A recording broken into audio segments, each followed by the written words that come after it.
চলে আসলাম মিজান ভাইয়ের হোটেলের সামনে। মিজান ভাই এখানে ভাত খাওয়ার জন্য এসে দেখি যে মিজান ভাইয়ের হোটেল আজ বন্ধ। দেখলাম যে পাশে কেক বিক্রি করে যে বাইরে এসে ছেলেটা মিলে কয়েকটা কন্টেন্ট ক্রিয়েটার ওনারা ভিডিও বানাচ্ছে, তাই তাদের ভিডিও আর কি নিলাম। বাকিটা ভিডিও আপনারা নিয়ে দেখতে একটু ঘুরে থাকুন। ঘেরে দেখে চলে আসলাম। যারা ব্যাচেলর ছেলেরা আছেন, আমি ব্যাচেলর যারা ব্যাচেলর ছেলেরা আছেন, শিখেন নাই বা রান্না বান্না করতে পারেন নাই, নিজের রুমমেটের আশেপাশে থেকে ফোন আসে এই ধরনের আপত্তি। আচ্ছা, আপনার সাথে আর কে আসছে? মানে 3 মনে আসছেন, কিন্তু ছেলে মানুষ আসে নাই। এখন তো মিজান ভাই নাই, তাহলে কোথায় থাকবে? মানে পুরো তো ব্যক্ত করতে হবে।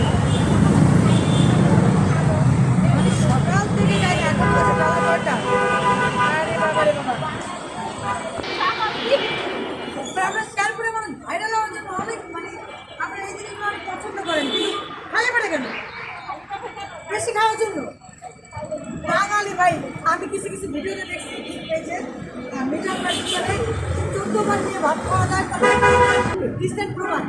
এতগুলো আলু ভাই, কম হলে আধা কেজি আলু বেশি খাই।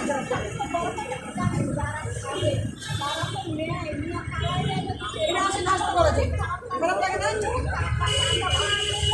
করি। গ্রামের বাড়িতে কিন্তু ভাত দেওয়া থাকলেও আস্তে আস্তে মুরগি আছে।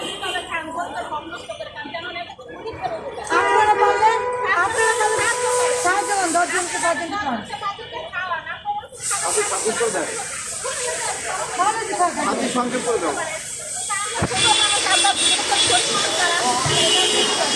আচ্ছা আপু, ধন্যবাদ আপনাকে। আপনার পেজের নামটা আরেকবার বলে দেন।